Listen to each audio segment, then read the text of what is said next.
So good evening, everyone. My name is William Gao from the Chinese Institute of Engineers. Welcome to tonight's webinar on smart healthcare.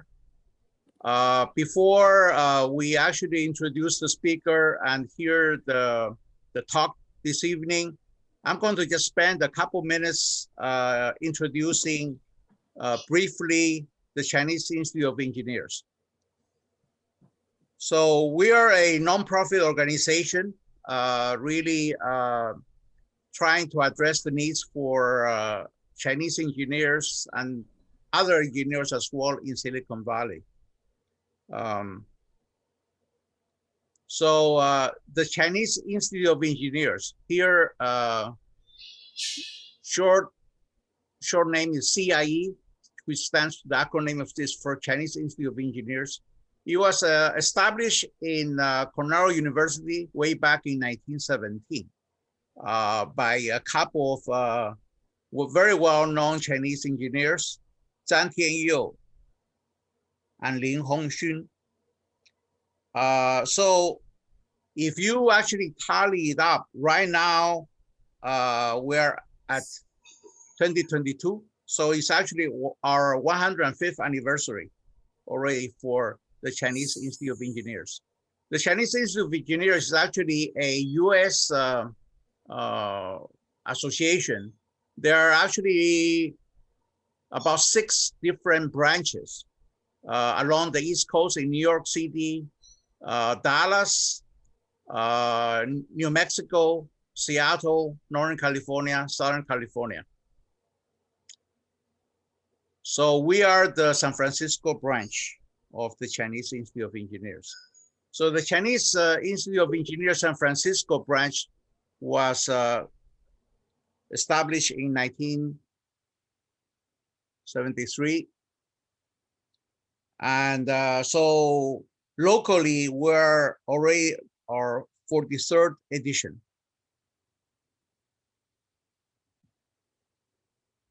So within the local chapter, the San Francisco Bay CIE, there are 5 subgroups. We're organized into 5 technical subgroups. The Emerging Technologies Group, which I'm heading, the Electrical Engineering and Computer Science Group, Electronic Design Technology Group, Biomedical or Bioengineering Group, and the Young CIE Group. So this evening's topic on smart healthcare is being sponsored by the Emerging Technologies Group and the Biomedical Engineering Group. So our local chapter basically is a networking platform, and we conduct not only technical seminars and webinars and talks on the technology. We also have other non-technical activities as well. For instance, we have a training for software engineers, a software training group. We also have conduct job fairs and career training.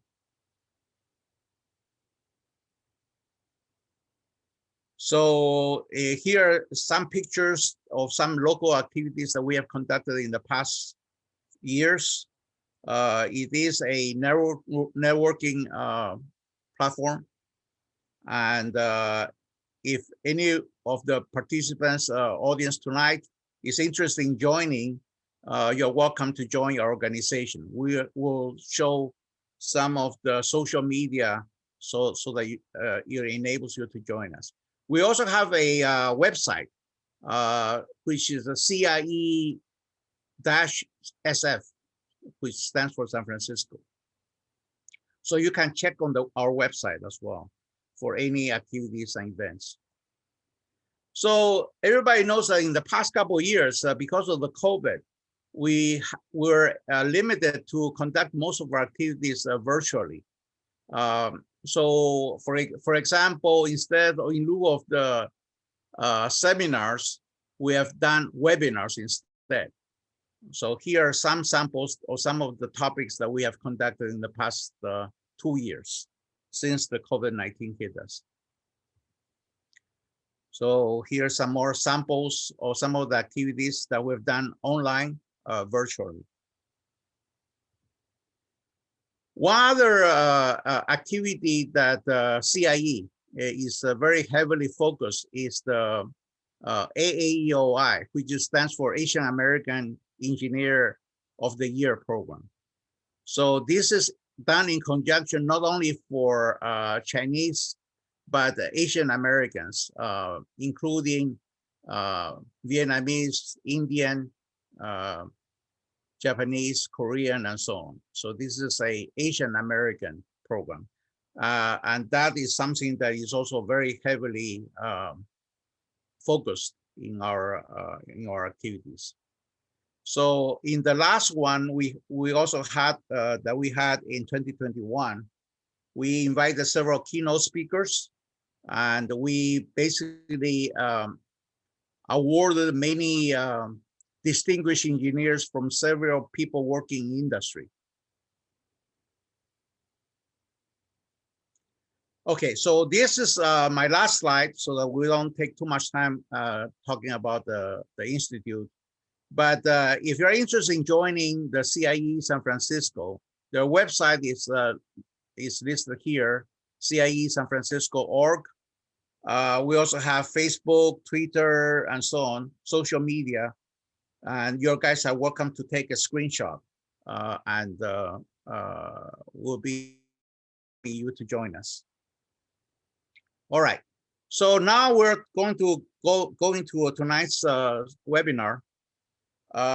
Tonight's talk is a very current topic because of the past couple of years the COVID-19 has hit us.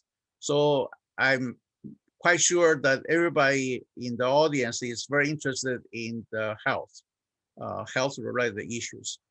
So the Emerging Technology Group, of course, focuses on new emerging technologies. So everything that has a heading or title smart is of interest, to us.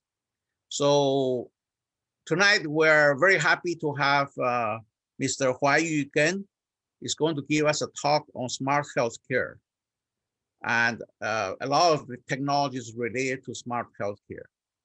So let me just introduce tonight's speaker. Tonight's speaker is Huayu Gen. He is a professional engineer and also founder of Amica Research. He has worked for 40 years in various engineering jobs and at very well-known companies such as Westinghouse, Applied Materials, HP, Intel, and so on. He's also not very well known for several books that he has authored and edited, several called handbooks on the manufacturing engineering, handbook on semiconductors, data centers, and Internet of Things and data analytics. So we are really, really happy and honored to have him as a speaker tonight. So I'm going to stop right here and then maybe ask Huayu to bring up his screen. Hi, everyone. I am sorry I have a last minute change using my wife's computer. And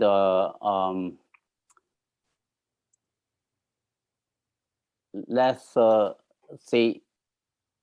Bill, you already stopped sharing? Yes, I already stopped mine. So you can click on sharing. Okay.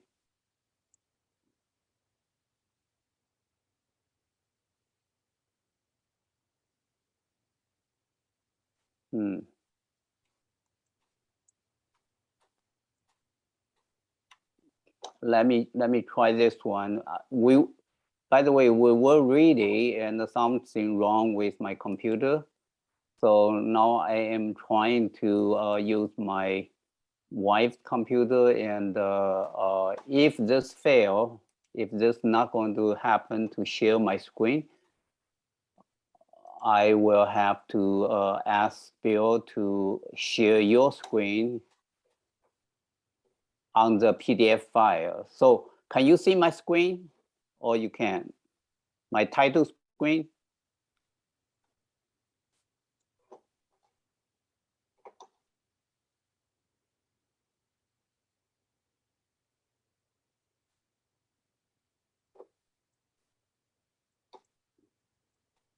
Bill? Hi, Huayu, we cannot see your screen. Okay. Have you clicked on share screen? Well, okay, let's see. I want to start the video and don't allow, that's fine. I understand that. And the share screen and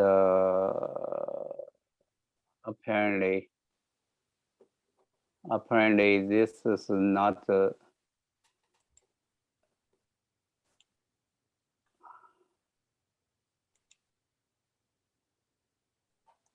okay. I guess I'm locked because I am using my wife's computer. So without further delay, Bill, can you flip the PDF file if you have that ready, and then I will talk, and you will help. Lipo, do you have the PDF file?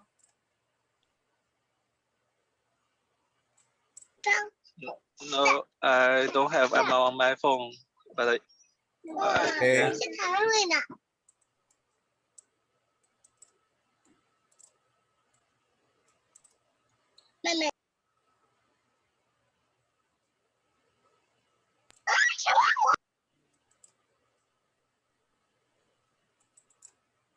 I think at least right now you can see my screen. And while we are doing that, I'll do a quick introduction further. So basically, I've been working in all different companies and gain different experience in the US. And that triggered me to put together the handbook, because at the time, it was very difficult to get information. So handbook, I mean by Google.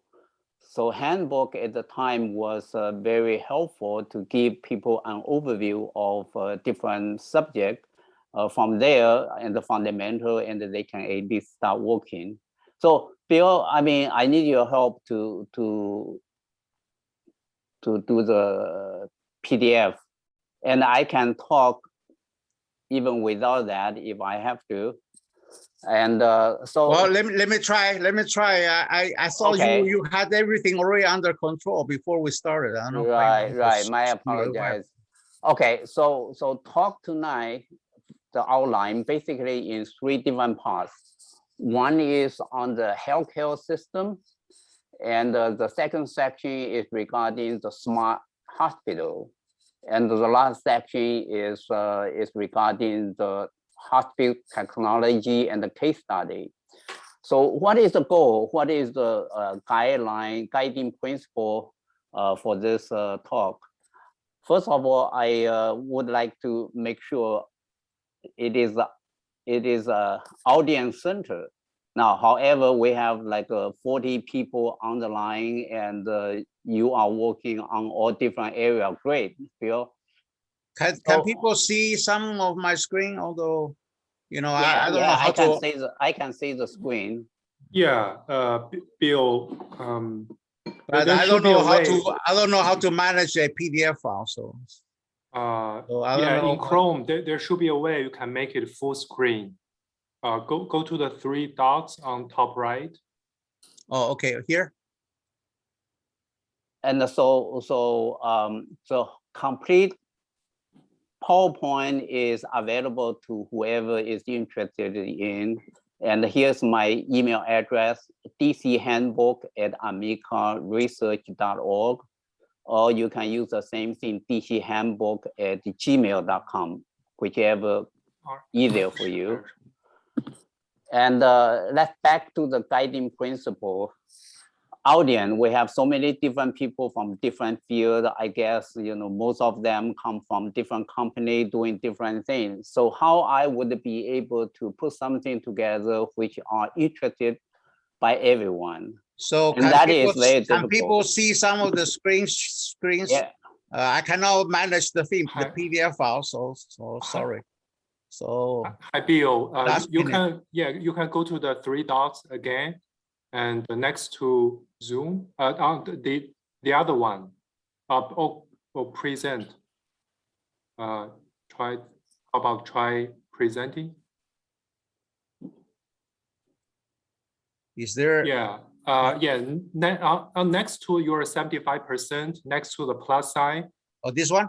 Yes. Yeah. This is a full screen for Okay. Chrome. All right.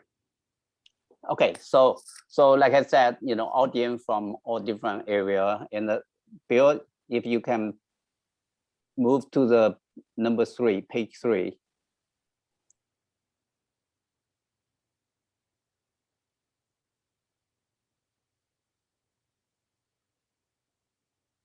Not the one before that. Thank you. So this presentation or this talk is prepared based on how I can make sure do something which most of the audience will get something. And I will be also talking holistic as well as heuristic. And also, what will be the future trend? The guiding, the next one. Yeah, this Guiding one. principles? Thank you. Yeah, this is the one. Okay, so why is the future trend of the healthcare, and also some little talk on the analytic and problem solving skill, as well as I cover some best practice within the hospital, and I'm using common language, that way you can understand what I'm relating, what I'm talking about, as well as courtesy from the trustworthy organization, which means I fully support what I'm getting from the information. Otherwise, please relax, enjoy, and take away whatever applicable. And again, I apologize to Bill and everybody in the talk. So next slide. Holistic, heuristic. Yeah, those two words, I think, I first time saw that in one of the conference, I couldn't understand what that, and basically holistic means you want to see everything in the whole picture. Healthcare, there are whole picture, as well as come down to the little, the fundamental, which is smart hospital. So healthcare and the smart hospital. And then I also will draw in some something in between the holistic and the detail.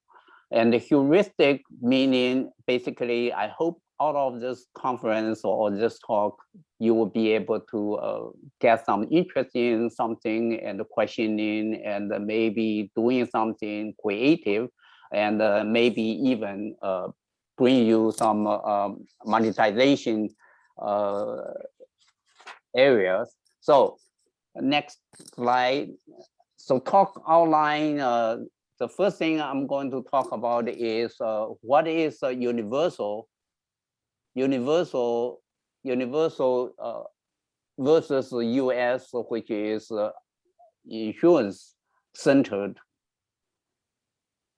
Okay, and also the KPI, key performance indicator, in some area. Healthcare is so big, you'll not be able to cover everything. And then also we're going to talk about the cost trend and the electronic medical record. I'm sure you heard about that, as well as the electronic health record, and also the interoperability. So next slide, please.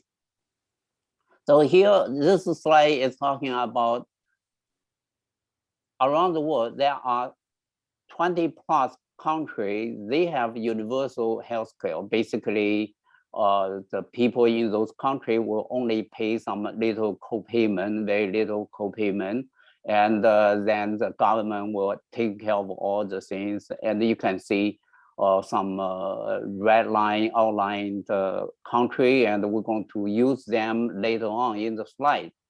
And for the US, the next slide, so US is not in them, and we have maybe around 91% under the healthcare insurance, which means you yourself will have to pay the insurance, and your company will pay some of them, or out of your own pocket totally, or Medicare, which then become government support in the Medicaid.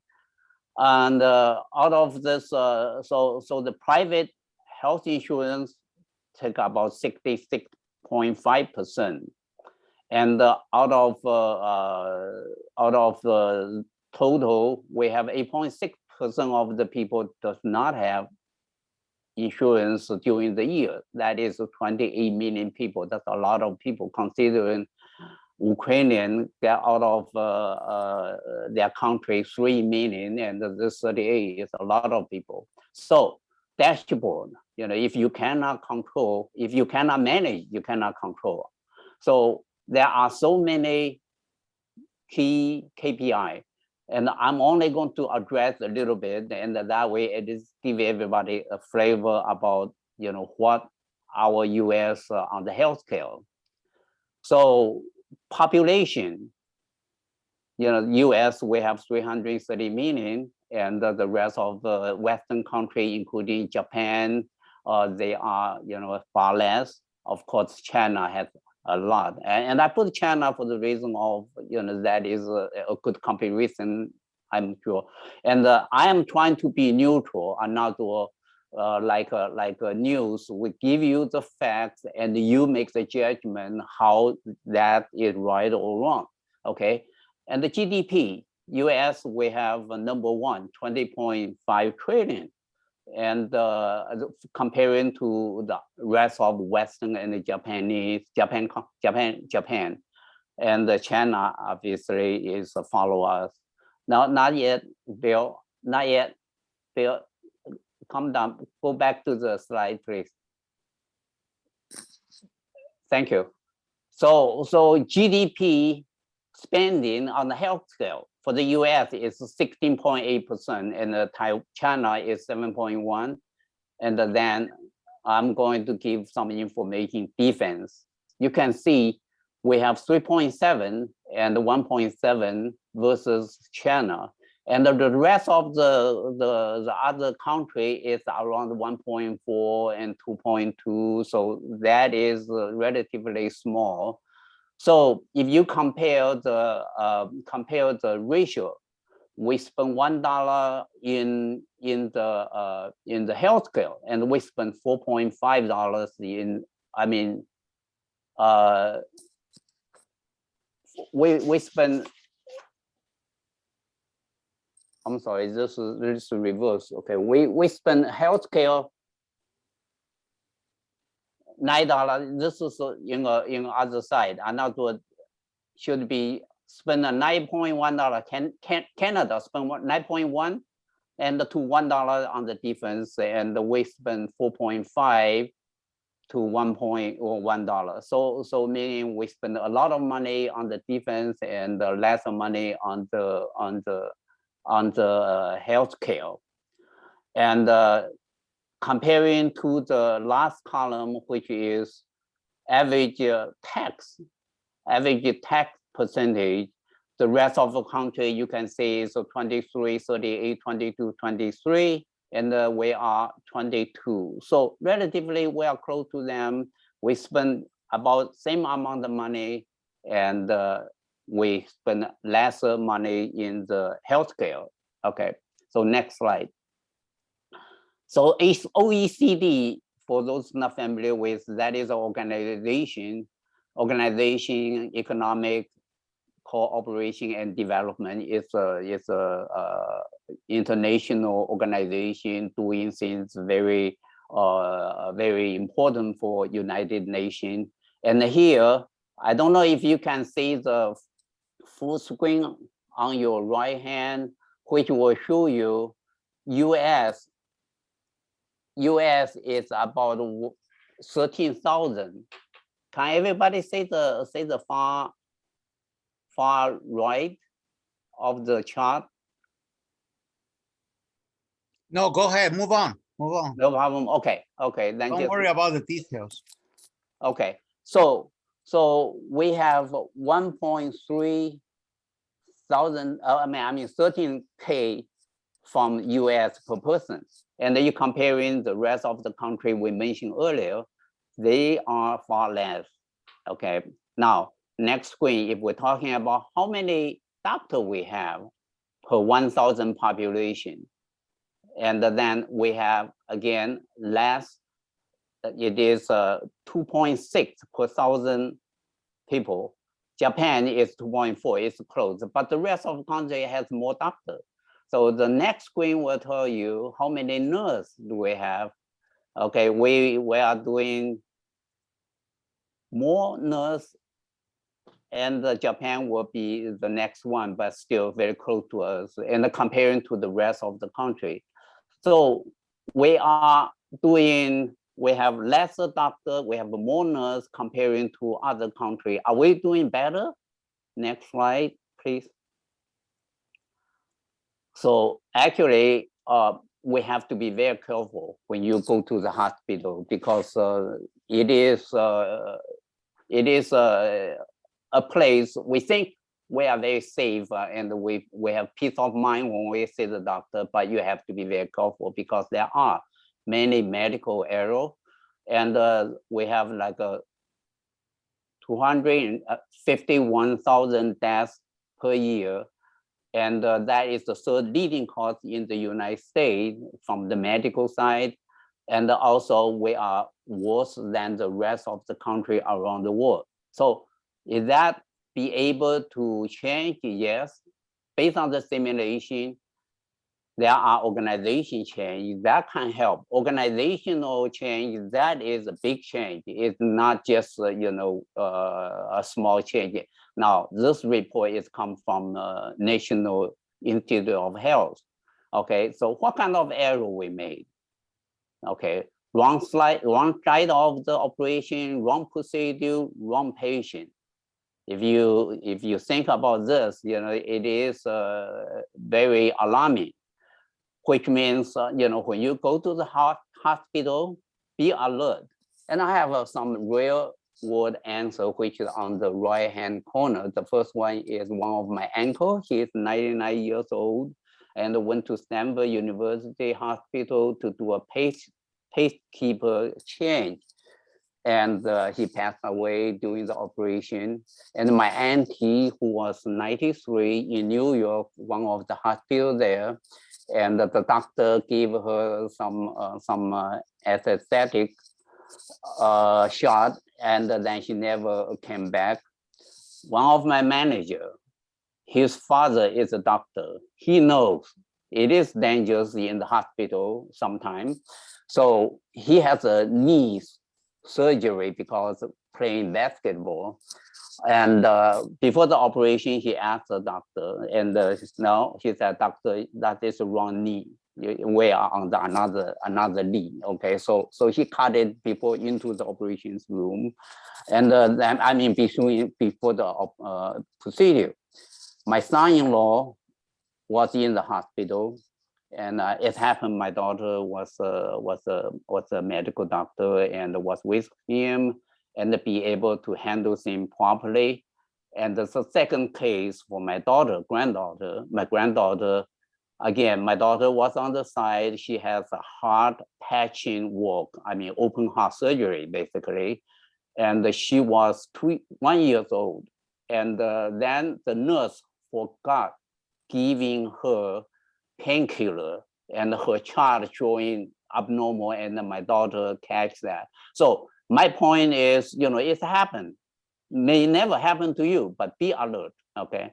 So smart hospital is not just an IT project, okay? It's a holistic. That means it's an organization, the total picture. This is one of the slides mentioned about it in a university, in a hospital in Utah. And what they did, basically, not only what we are talking about here or later, but also trying to have the team work, and as well as like managing a factory. which means you have to do the continual process improvement. You measure, you have the key performance indicator, and then you measure and you make improvement continuously. Okay, next slide, please. So we all know we need to know the Megatrends. This slide is from UN, and basically it's talking about what are the future, and our plan should, meeting the future trend. Demographics, more older people, less young people, and urbanization. We all know that inequality, even during the COVID, and many different race people has a low case of getting shot. Climate change, we all know. Technology, we're going to talk about that. So narrow to healthcare megatrends. So next slide, please.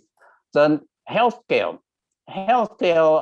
is shifting from the disease treatment to health management.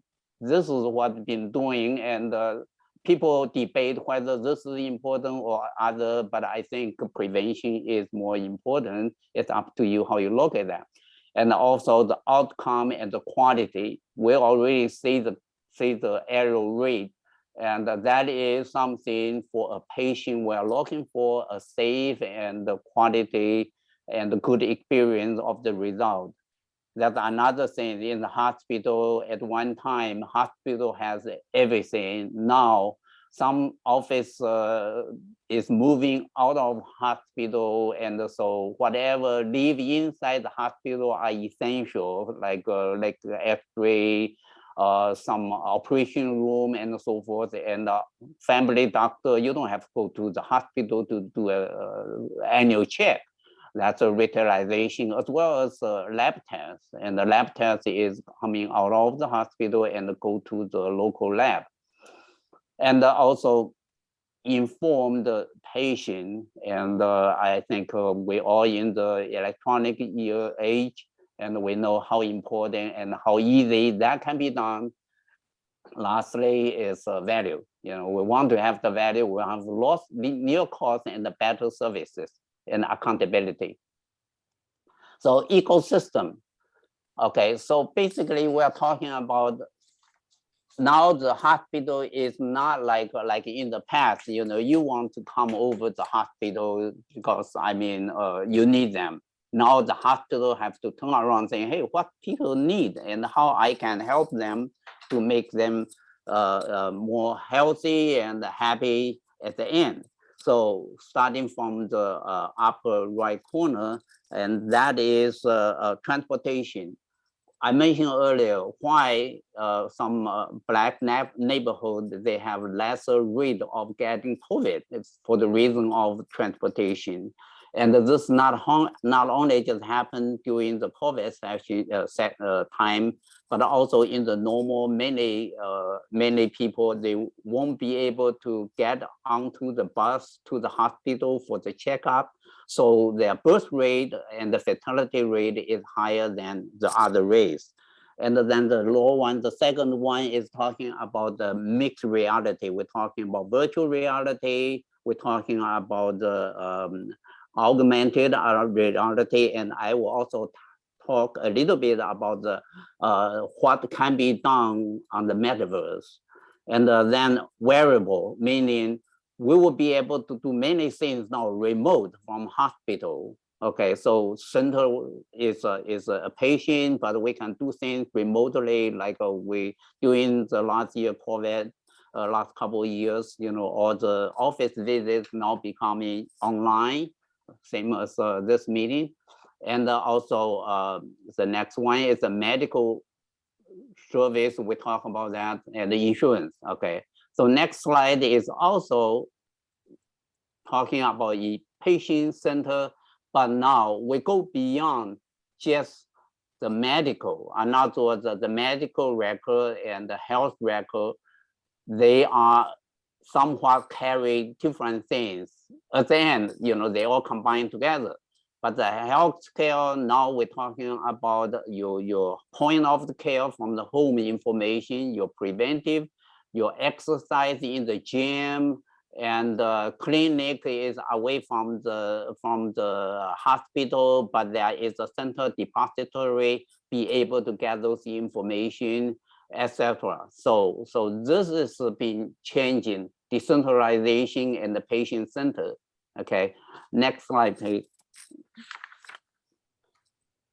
Okay, so let's talk about the EMR and the EHR, electronic medical record, and the EHR, electronic healthcare record. So I'm sure you're familiar with, you go to the doctor, they have your information pulled in electronic medical record. Okay, it's electronic, and it tracks the data over the time. If you are stay in the same hospital, but if you are going different hospitals, so long as they have connection, they will be able to see your record from the other hospital, and easy to identify the patient for preventive screening and what need to be done, the history, and how the patient is doing. Okay, now electronic health record, that including EMR, as well as other clinicians involved, and also your other activity from the gym and other information. So that is what EHR for. Okay, now next screen. And then when you prepare EMR, and basically there are 4 things by the Western doctors, which is subjective, objective, assessment, and the plan. Okay, and so basically this is a narrative. We'll go into more detail, but basically on the subjective, if you read the Chinese, that is basically descriptive for the patient to tell the doctor what the symptoms, what are the problems he is having, and when and where, and what type of the result being on. And then objective for the doctor to seeing, smelling, questioning, and touch. And by the way, this is English information is all from the NIH, National Institute of Health, government organization. And this SOAP was invented in 1950 something by the US, but basically, you know, the doctor is using that. And assessment, now with the descriptive diagnostic, and now you're talking about, okay, predictive, assess the patient's health status, and then give the plan. What is the prescription for this patient? Okay, so let's go into detail on SOAP. So doctor is not an easy job. So you can see when they're doing SOAP, there are many more detail. And I'm only pick up a section of the information doctor is collecting, as well as, you know, your medical record continue collecting. And that is the second one, the history of the present illness. Okay, for that there are a lot of questions, and I'm not going to go one by one, and I'm sure if you are interested, you can get this from Bill or from myself. But basically, it's apply 5W1H is who, what, where, when, why, and how. You know, basically in this slide. And this is the SOAP, maybe you are familiar with, but basically this is what about. And then we're talking about doctor office, and actually that is very correlated to the data analytic and artificial intelligence. Here is a chart with 4 quadrants. The quadrant 1 is basically descriptive, and quadrant 2 is diagnostic, number 3 predictive, and the prescriptive is number 4. And the number 1, you will ask what happened, and number 2, why things happen. Quadrant number 3 is what will happen next, and 4, what should we do? And this is circling, and from Q1 to Q2, Q3, Q4 becoming increasing difficult, and becoming increasing valuable for us. Okay, this is AI and the current data analytic process, which is very similar to this. I happen to study the SOP, find out, oh, they are very correlated. Next slide, please. So if you go to the hospital, my recommendation, this is again from the government, you should be prepared how you will be able to better provide descriptive information for doctor to do a job. And I don't have all this detail, but you can go to the link and find out what the government recommend us to do. And in the past, when I go to hospital, I just describe, and now I'm start writing down a lot of information for doctor to review. The more doctor he has, and then the better off for him to or her to make a diagnostic. Okay, so next we're talking about interoperability. Bill last time talking about the metaverse is also talking about interoperability. Here, same thing. You need to have the EMR and the EHR. I'm sorry, I apologize. This is, should be reversed. EHR. This information should be able to, interchangeable and be able to complete access and be able to share by all different hospitals wherever you go. Even hopefully one day it will go to overseas. And the hardware, software interoperability, and the security, privacy, without explaining, those are also important features. And the next slide. So structure, how we structure them. And this has become now important because when you have the electronic medical information, you will be able to extract the information globally or nationwide at least, or be able to say, okay, if I have this type of the problem, and what are the other doctors been doing successfully, and what is the value? Okay, so how to structure this? Okay, I'm sure my audience, some of you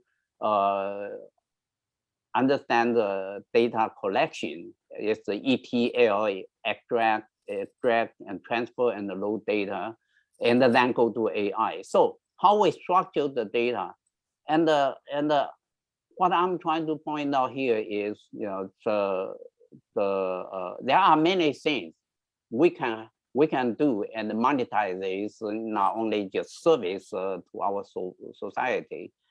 Bill, next slide.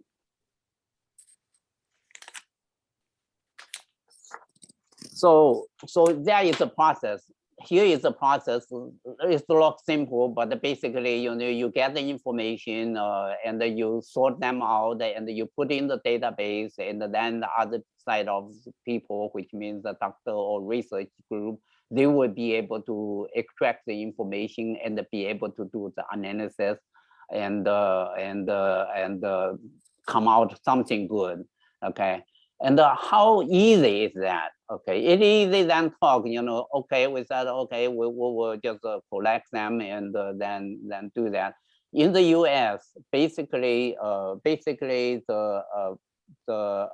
Blue Cross in the California, they have interchangeable information, and they be able to extract information, but far away from the nationwide the database system be able to extract the information and to do the good thing. Good things not only mean how to treat the people, but also means how you will be able to use them to invent a new medicine. Okay, so next slide. So there is a roadmap. Just a roadmap government put together starting from 2014, and what they need to be done in 3 years, in different year, And their thing is hopefully by 10 years, we will be able to have interoperability system, and this remains to be seen. But there are a lot of opportunity for entrepreneurs to look into that. Next slide. Thank you, Bill. Next one. So, for example, you know, now you go to hospital, and I visit hospital even yesterday morning, and the doctor will either write it down or they will go to the home in the evening that they write down. And you know, like I said, I have two daughters, both are doctors, and they mentioned they will be able to see far more patients than they are doing today, for the reason of they have to write the medical record, they have to write the coding, and then they have to be careful to write the things because malpractice can get back to them. So that becomes very difficult. So how we will be able to make the things simple for them? And obviously there are another side of the story, which is malpractice, and we need to have a different thinking, different way of dealing with those things. But at least technology can help them. Instead of typing things or writing things down, they will be able to do it while they are interview with the patient, and then doing some editing later on, so they can be better efficiency. Okay, so we talked enough on the healthcare system, and the next thing we're going to talk about is the smart hospital, the definition and the framework and the hospital management system. Okay, so when I approached Bill on this presentation, I was trying to talk about the smart city, and actually smart city and the body. Okay, we have a common language about the body. So smart city can be categorized like a body, and also the first skeleton, which is the infrastructure of a smart city. The second one, the muscle, which is building in a smart city. And the third one is the communication. The fourth one is the brain, which is hospital. And the last one you might not see, which including hospital, enterprise, and the entertainment, the supermarket, etc. Okay, so let's go into the hospital. So 5 things define now the smart hospital. Patient-centric, we already talked a lot about that. And the digitalization of a hospital. Hospital is already very digitalized, but like I said, you know, when they prepare the medical record, is there a better way to do that? And driven by analytic, we are not there because we cannot collect the data effectively, ETL, you know, then your analytic is only limited. And have a degree of automation. Yes, we do a lot of automation on the technology, which we will talk about that later on. And also holistic and interdisciplinary innovator. We need innovator from one of you or all of them, all of you. Okay, so the IoT play in the healthcare is very simple. And if you look at the graph, the top one, which is you know, information collect from your running, jogging, use wellness, as well as point of the services from home or for clinic. And this information will go to the broker and be able to collect and organize the information. And then the bottom graph picture reflect to pull the information and do the analytic and give the best to the patient. Okay, so IoT, this is an advanced technology, and the industrial revolution, I think number 4 is basically IoT and the AI. And maybe metaverse would be also one of those things if in the future when we look back. Okay, so future care provision, the role of the hospital, we want to use innovative technology not only just advanced, we just mentioned the IoT, there are other technology, which is pioneer technology.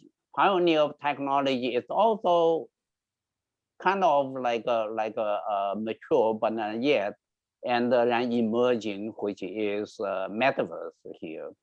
Okay, so technology, digitization, automation in the hospital, and we will talk more in the long-term goal, including cost control, efficiency, how we can do all those things, and no error, if at all possible, and a better outcome. So smart hospital also based on the demand and the supply chart, you know, the supply, you know, there are emerging and the pioneer technology, and then patient want to get afforded cost and a better user experience.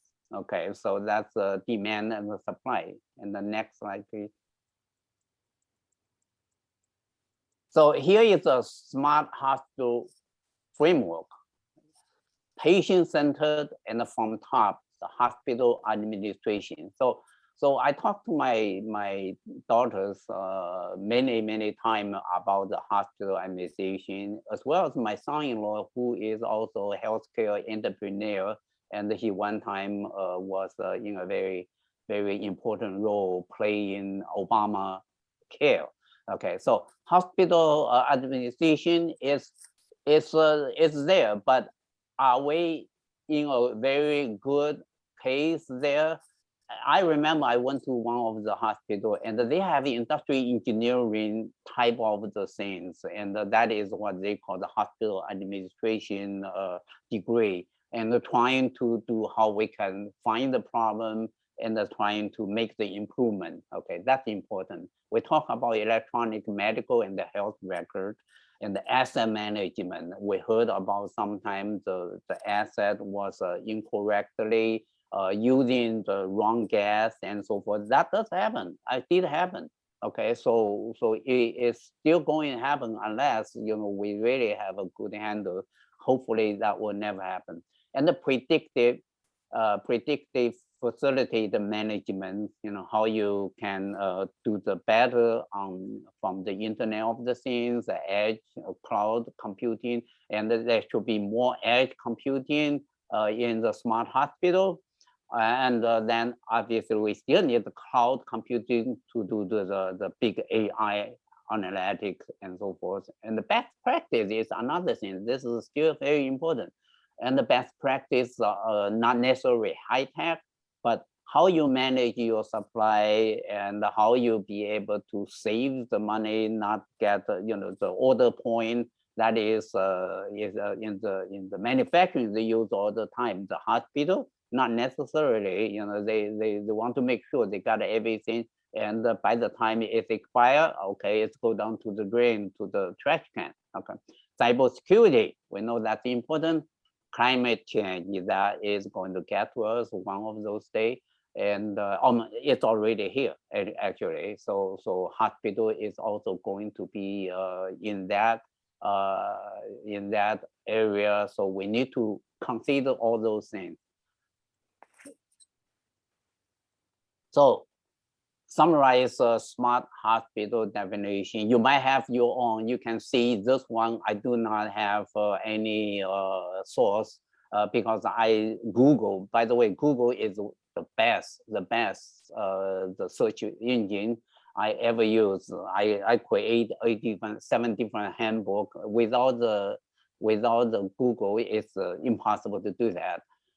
And the patient center. Okay, that is a smart hospital, and the disease treatment to the healthcare, and of course, medical record and health record, hospital management. Those are all the things we need to do, and the technical application that we're going to talk about, and the outcome with the quality and the automated, and the asset management is important. And your thought and consideration share with me, that would be great. And again, multiple practice, that is one of the things makes the doctor very hesitate to make a judgment. My daughter is a doctor. When I have my heart problem, went to the doctor. He was the best one I saw. Okay, he makes the judgment. He tell you two different things. He said this could be happen very badly or maybe nothing. You have to make a decision. I agree with that because with very short information. But then several doctors later on, we visit. Hey, basically, hey, you make the decision, okay? And there's no rationale or things like that, you know. So why? Because multi-practice, we have to change our culture. I mean, the people's culture to go to visit doctor, and so doctor does not have to have worry about multi-practice and be able to do their job more professional and efficiently. Next slide, please. Hospital management. Okay, 人心人数. I don't know how many Chinese can read that and how many audience is from China or read the Chinese. And basically, you know, that is a doctor. The culture need to change from the people. So be able for doctor to do the right thing. Okay. So not only that, in education, not only doctor. Obviously, doctor is a high educated, and the same for the nurse. But you know, there are responsibility, organization, administration, and all those things we need to think of, and that cover most of the discussion we have today. Okay, next slide. Bill, I don't know the time, but basically, I think. Well, we're approaching 7, so you probably have another 15 minutes. Okay, so you can tell me which slides to jump. So okay, then smart hospital. Let's go into that. And this one we don't have to talk because I'm sure everybody is very familiar. This is advanced technology. You know, everybody familiar with that. That's the next one. And this is use IoT. Be able to collect the information from your body with a sensor and a display in the iPhone. I think this is also people familiar with, and we call this advanced and advanced. And not only they get the information, this also will trigger to give a shot on the insulin. Okay, so this is also common for last several years already. Okay, it's the next one. And smart clothing, but basically here again, you know, you are running your electronic health record, be able to go to the doctor and from your body sweating and so forth, be able to test your sweat, the content of your sweat, be able to have a preventive things happen before something bad happens. Okay, so those are like happening. Precision medicine, we all know, you know, blood O, ocean, O blood O type will be able to give to ABC, but A will be A, B will be, and so forth. So this is what the precision medicine means. And the next slide will give you some more advance. So now already we will be able to check where with your gene, and then be able to say, okay, how I would be able to give you the medicine to correct your defective gene. Okay, and the next slide. CAR T cell. When I find this information, I asked my daughter about this, you know, trying to understand. She was so happy to see this because thermal treatment for cancer, we all know. I mean, chemo will kill the bad one as well as the good one. But the T cell, after this invention, they will be able to tailor to the bad one. They will not touch the good one. So that is great news. And this happened 2017, and I'm sure that is a pioneer in being able to move in. Okay, Japanese, this is a different story. two doctors from the US, went to from England actually, went to Japan for vacation, and he saw checkout counter. There is a scanner, and there are a whole bunch of dessert. I mean, the donut or cushion or whatever. Okay, and so if you had visit Oriental supermarket, they love dessert with all different kinds. So the cashier will have a hard time to remember what in the price. However, this invention be able to check which one is what and what cost, and automatically go into the cash register. And so this two doctors went back. You can see the picture how many different desserts. Actually, it's more than that. The next slide.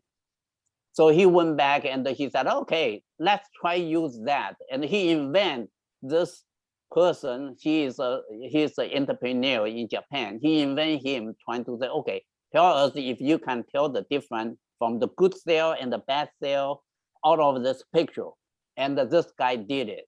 Okay, this guy in Japan with 20 some employees, very small company. He was amazed about what US spend so much money to do the things very simple to him. Okay, so this is happening. Of course, I mean, this still have a long way. Okay, now let's go to the extended. I will just skip the extended reality. This okay. is not that related to this topic anyway. So you have too many slides.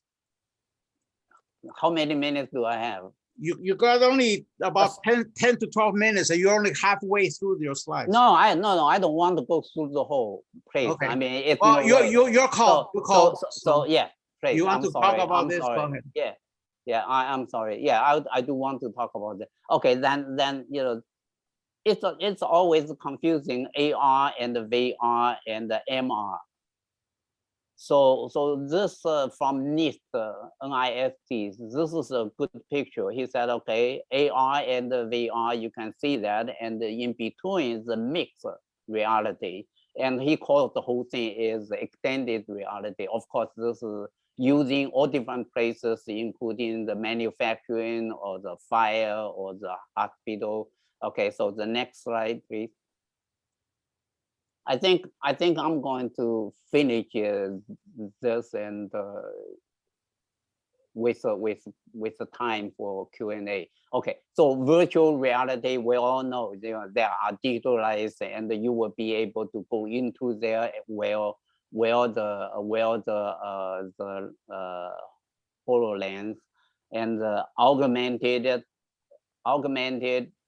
is I couldn't find a good picture, but however, these two slides should be very good to explain that. Basically, the real things on the chart on the left-hand side, you can see the real things on the street, and then they have a label imposed saying, okay, this is selling the coffee, and that's the food, and this is clothes.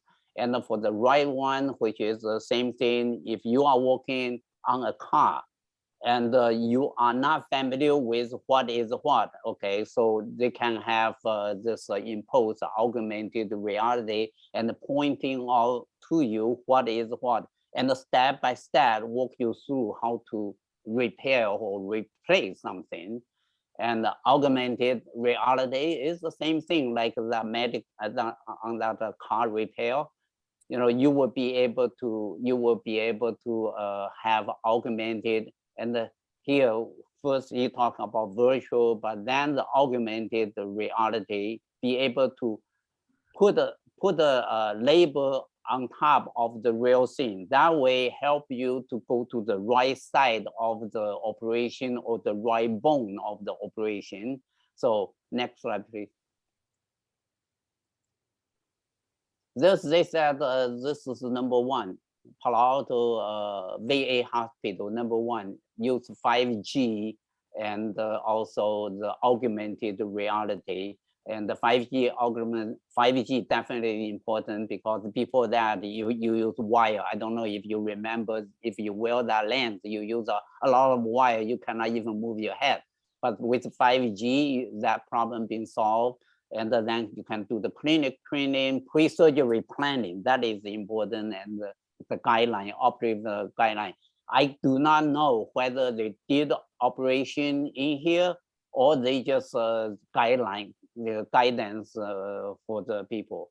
And here, another thing important for those who want to become an entrepreneur, you know, you cannot do everything. You have one important maybe area you are specialized, and you need to work with 5G very hard. You need to work the clinic, you need to work the headset in order to be able to come up something. Okay, so augmented reality headset, University of Alabama use Google Glass, and Stanford, they are doing their own.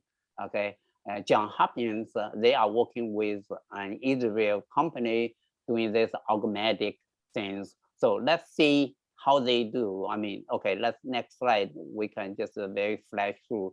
The HoloLens is basically a computer and be able to do almost a computer other than, you know, you wear on the head.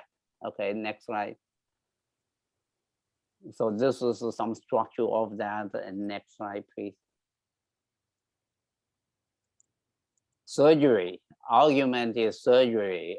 I don't know, Bill, you mentioned this in your slide, in your talk last time or in the past, but basically, Johns Hopkins, they did this. So the what happened to this the lady, the doctor put 6 screws in the spine of this lady who exhausted with all different treatment, and finally she have to do this. And also the doctor removed a cancerous tumor using augmented reality. So next slide. Both doctors, patient as well. And this slide you won't be able to see very well, but basically it's described this lady. She had the cramping back pain, and non-surgical treatment won't help. So Dr. Wisdom at Johns Hopkins, Johns Hopkins is the top medical school in the US. You know, he did this. Another, you can see the picture, almost a pin.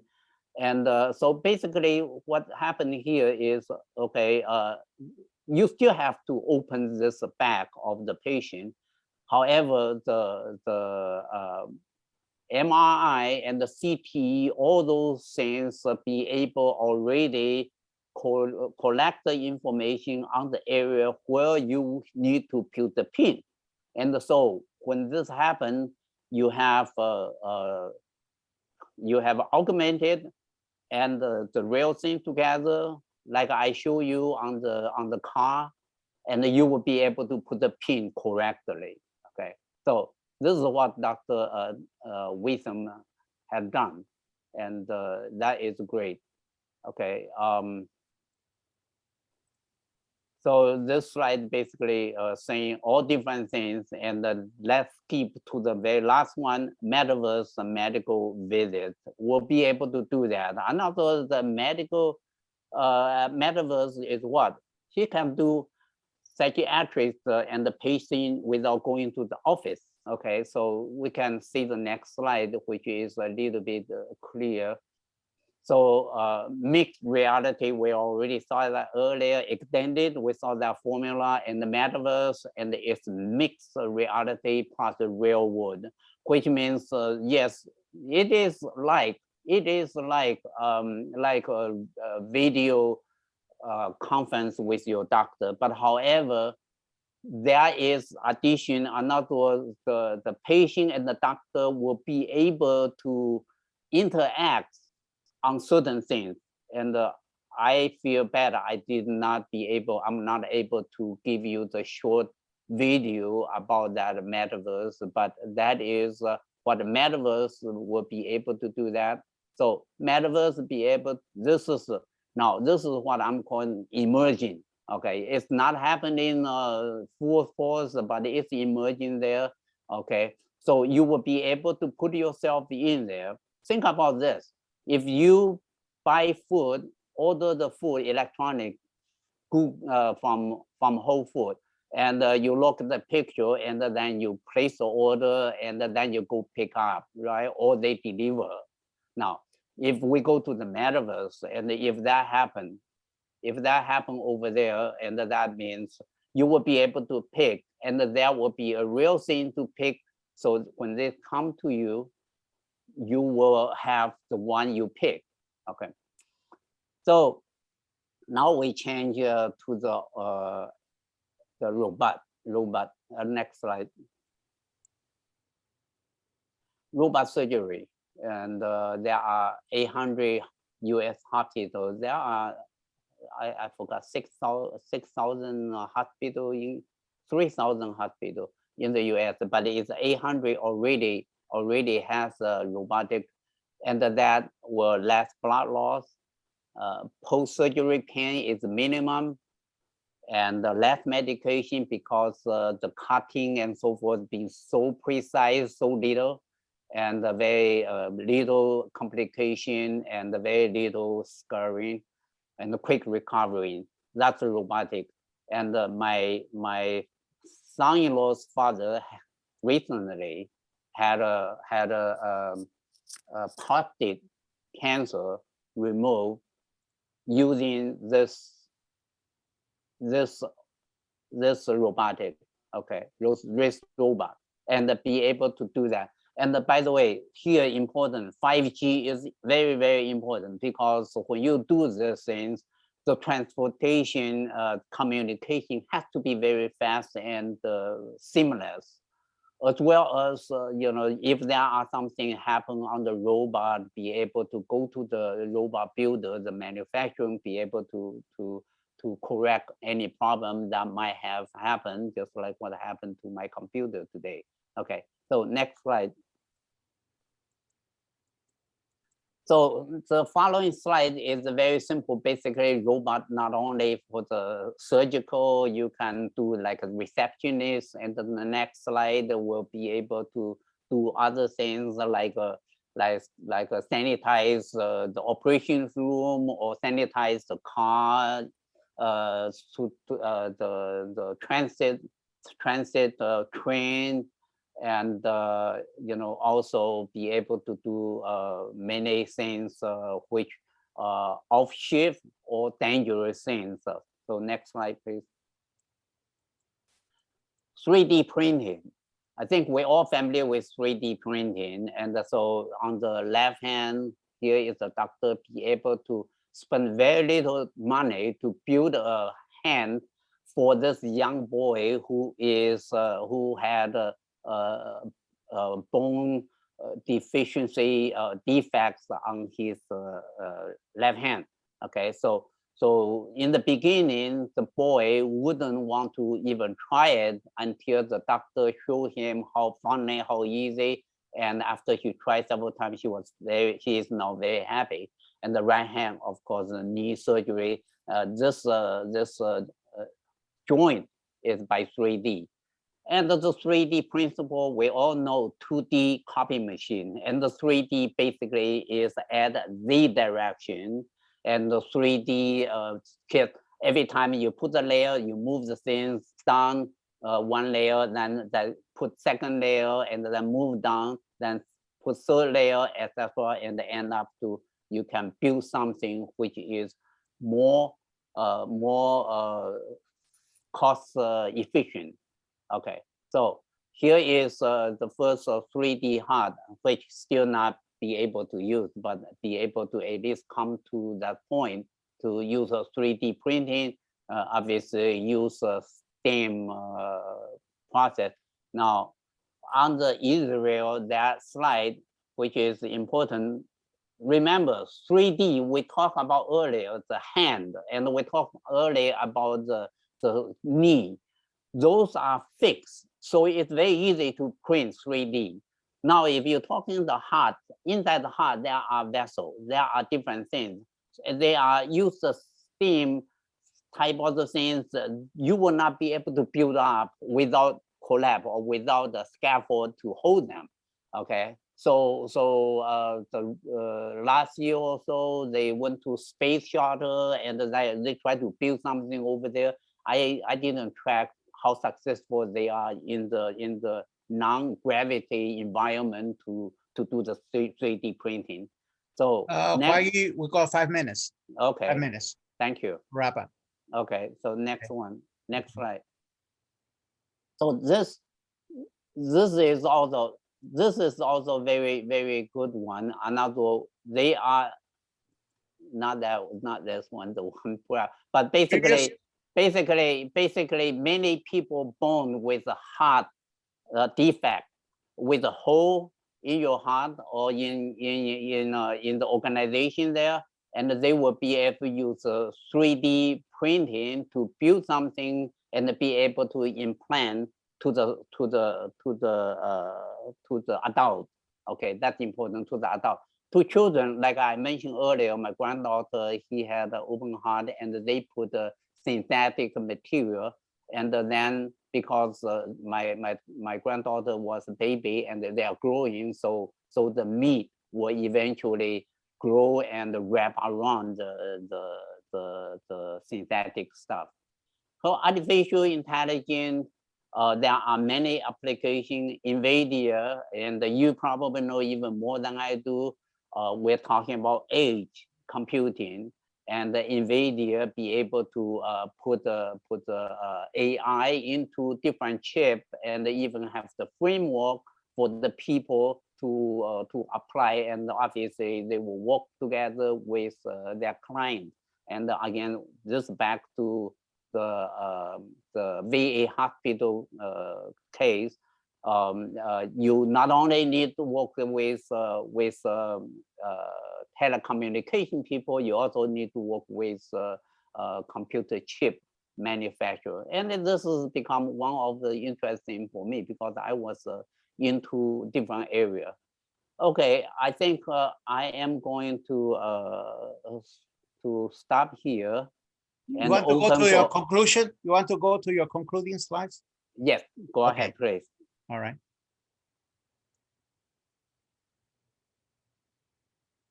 There are many of the things and the COVID point of care, and we all know this. And as why you pointed out all these slides for people who are interested, please feel free to ask us for the slide if you're. Yeah, you can have to go over all of them, but. Right. I already mentioned to Dr. Guo, I did not intend to go over everything, but because I had working things like I mentioned on a holistic, I don't want to just give you a piecemeal, go down one. So not, piecemeal, and that's the reason why I have the complete slide for Bill to show everybody. Now you are, if you want to stay with this slide, this slide is good. This slide is good. Another one, is trying to tell you how much exercise you need in order to have a good health. And you are young, you work hard, but you also need to taking care of your health by doing so much exercise, not only applicable to you, but also to your brother, your parents, or your relative. Okay, so go to the last one, the one before the last one, which is Q&A. And I want to thank you many, first of all, my apologies to all my audience, and thank you for coming, as well as Bill to allow me to do this presentation.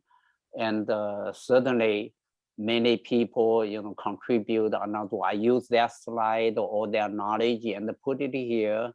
And hopefully this presentation or this talk give you some idea about the smart health and what is the future. And hopefully you will get curious and then create some creativity, innovation. And we talked about advanced emerging technology and all those things. So thank you again, and I'm open up for QA. All right, so I want to turn over now the control to Yansu to field any questions that people may have. for Huaiyu. All right. So Huaisu, Yansu, you want to take over? Yes. All right. I can. Mhm. Hi. If anyone has any question related to today's topic, if you have a comment or if you have anything to say, please post your question in the chat, and I will read out the question, and our speaker, Dr. Huaiyu, will respond.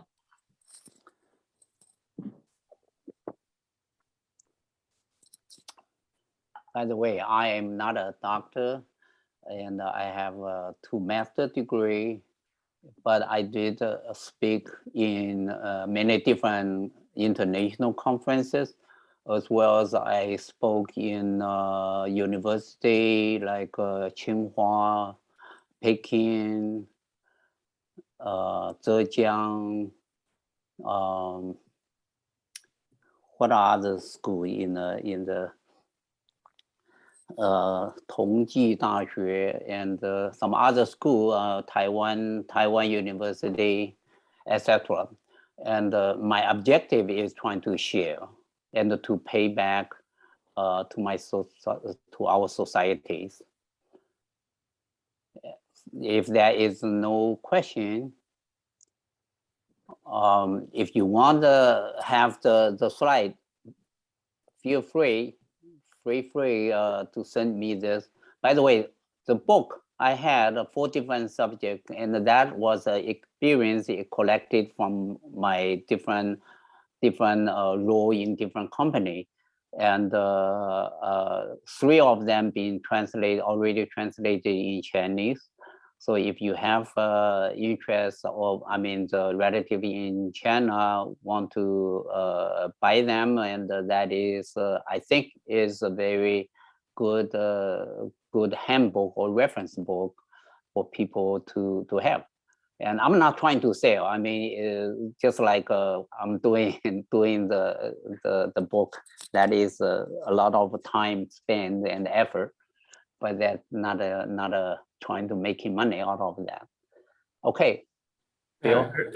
Thank you, Huaiyu. To... Yeah, I don't see new questions in the chat list. I wanted to actually go back and share a different. Yeah, maybe you can press ESC. Yeah, I tried the ESC, but. Or pause the share. Yeah, I have a question for Huaiyu. Yes, please. So we are living in a pandemic time, or almost at the end of pandemic. Like through pandemic, what's your experience and what's your observation? And there are so many new technologies like RNA vaccines, and people use big data to track the COVID cases and report the situation, the trend about the COVID-19. So what's your take on COVID-19 in general? Can you talk about it? Yes, actually, I recommend you to take a look on the slide I put together. I have a big section about the COVID. So to summarize that, me and my daughter, like I mentioned, she is a medical doctor and very keen on COVID. Actually, my daughter and my son-in-law, they support state of California as help them to make the guideline, consult them, put this way, free again. So we talk this subject many time, almost every day, just like today or yesterday, she was complaining what China going to happen. And for my own experience, starting from February 20th, 2020, me and my wife were locked into the house because my daughter saying, no, don't go any place because we have no vaccine, no medicine. So if you get that, you will be in big trouble. So we were locked in the house, and until just recently, for just the last 2 weeks, I went to grocery once and pick up the things and went out quickly. And my wife yesterday, a day before yesterday. So we stay home, but we stay healthy. Meaning every morning we get up and we take a walk and we play Tai Chi for like 1 hour walking and Tai Chi. So doctor visit, yes, I did go to doctor visit, office visit because my colonoscope operations. And then you can experience people, like I said in my slide, the doctor is very hesitant. Everything is okay because you said this, so try to put everything back into your mouth because of liability. I don't blame on them, okay? Because there are just a very little bad person, and then the whole society is hurting from that. Now, I found out that there are new technology for the reason, for example, I don't like to use computer to track, my medical things. I prefer go to the hospital, and now I'm forced into the situation, meaning accept the appointment and do the sign in, etc. Everything goes through the email. I'm happy I changed from Palo Alto Medical Foundation, not reflect anything to them because my doctor retired. I changed from one foundation to Stanford, and I find out Stanford is very advanced by pushing you, meaning give you the text 3 days in advance as needed, or a week advance for the colon cancer, and then tell you step by step, very in detail, and make sure you talk back. And those are the things, because of the COVID problem, forcing people like myself, maybe not you. I mean, I'm sure my audience is not doing that, but for myself, I am forcing into this. Remember, there are more old people than young people. And I start using computer, actually start Apple II, and I put IBM compatible number 3 before. So I was very advanced, and when you get into the point, and my next thing is actually disassemble my laptop and try to repair that. But anyway, my point is, you become hesitate to want to do the things, and I forced into my force because there's COVID. And my daughter also mentioned several things in China. She's worried about because China has no immunity for the people. So when it broke up, it's going to be very, very bad. It's going to be very, very bad. But let's see how China is controlled. I have a friend living in a apartment, building. So they find out one person had COVID. So 32 family in that building totally locked down, and encourage everyone go out and to take the PRC.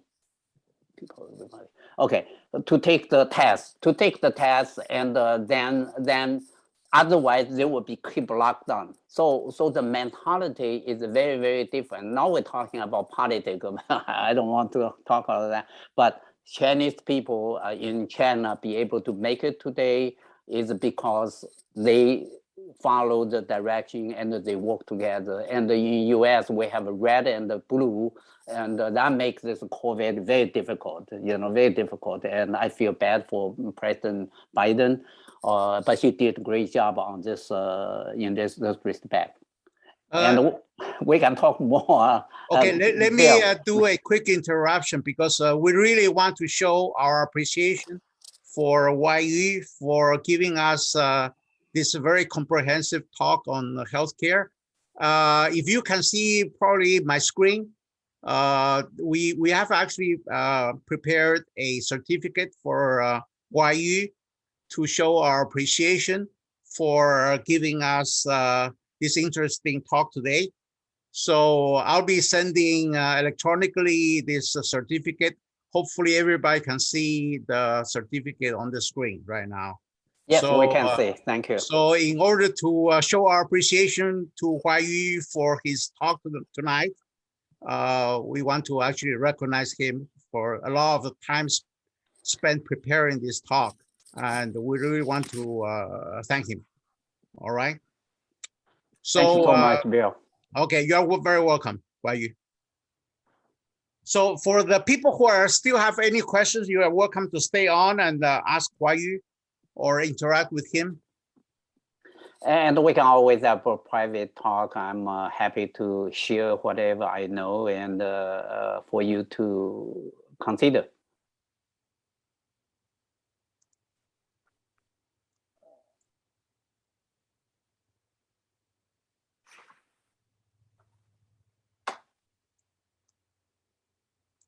So any other questions from the audience for Huayu? Okay, if not, we want to thank everyone for participating in tonight's webinar. And please monitor our website for any future webinars. All right, I want to thank everybody for participating in tonight's webinar. Thank you, everyone. Thank you. Good night. Okay, good night.